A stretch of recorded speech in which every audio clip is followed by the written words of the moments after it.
Thank you, Simon. Hey, Victor. Hey, everyone. Let's jump right into it. When we look at where to take Unreal Engine in the future, we start with the user, asking ourselves how the tools and the tech get out of their way as they bring their ideas to life. One challenging limitation for our creators has been the cost of shadow casting lights.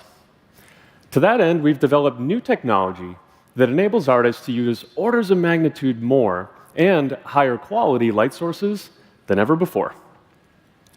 Let's take an early look at this new feature we're calling Mega Lights. And who better to guide us through this experience than our intrepid explorer from Lumen in the land of Nanite, Echo. Let's see what's up ahead, Victor. Always something new to discover. Before we get into the details of Mega Lights, I first wanted to talk about this environment. Built using a suite of brand new assets from the Quixel Megascans library, we've also partnered with Kitbash 3D. They're an awesome resource for 3D models and materials. You can soon find many of these assets on our new Fab Asset Marketplace if you want to use them in your own projects.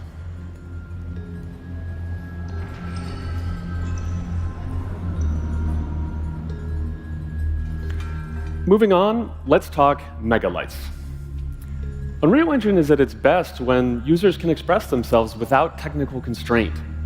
Like Nanite did for triangles or Lumen for global illumination, Mega Lights removes limitation in a whole new category: direct lighting and shadows.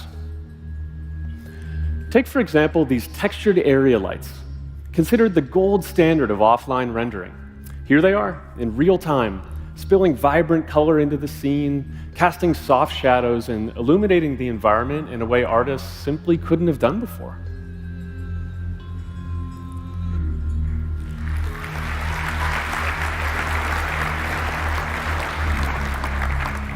And a whole new tool in the Creator's Toolkit is huge, but that's not the only way Mega Lights makes things better. Let's see what's next. Hey there, little guy. Who are you? So it looks like Echo has found herself in quite an interesting marketplace here. It's just about to open for the day. Let's turn on some of these shop fronts and see what's for sale. There's something missing, though. The scene, it's flat, it's undefined. Let's turn on shadows, but not just for a few important lights, for every single light in the entire view.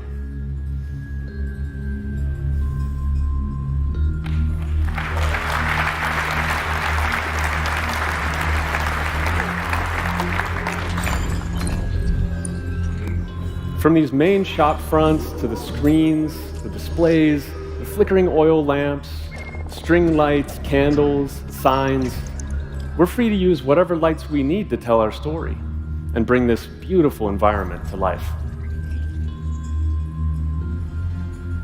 Now, the density of light sources you see here, it's extremely high.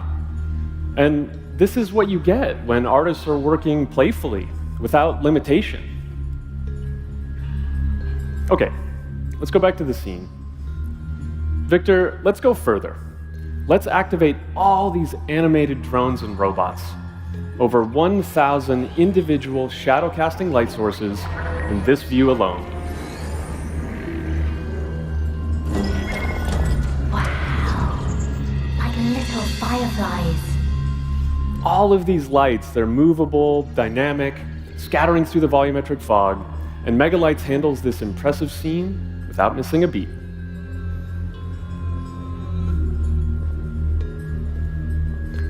As we continue on, it's worth mentioning that removing these limitations around light count and shadows, it doesn't just apply to point and spotlights, but to area lights as well. Mega Lights enables artists to use area lights as freely as they would any other light source.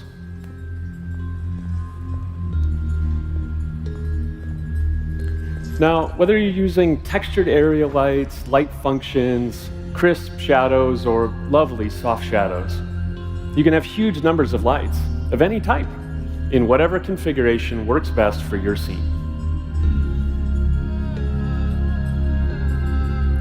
Now, As we send Echo off on her next adventure, we should mention performance. What you've seen here is running live on a PlayStation 5. Megabytes is included in UE55. It's an experimental feature in 5.5, and you can also check it out on the expo floor if you want a closer look at all the pretty pixels.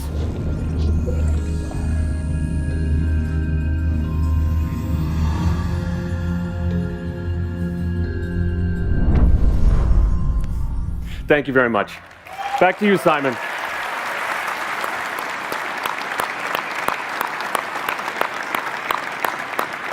Wow, thanks, guys. That was truly amazing.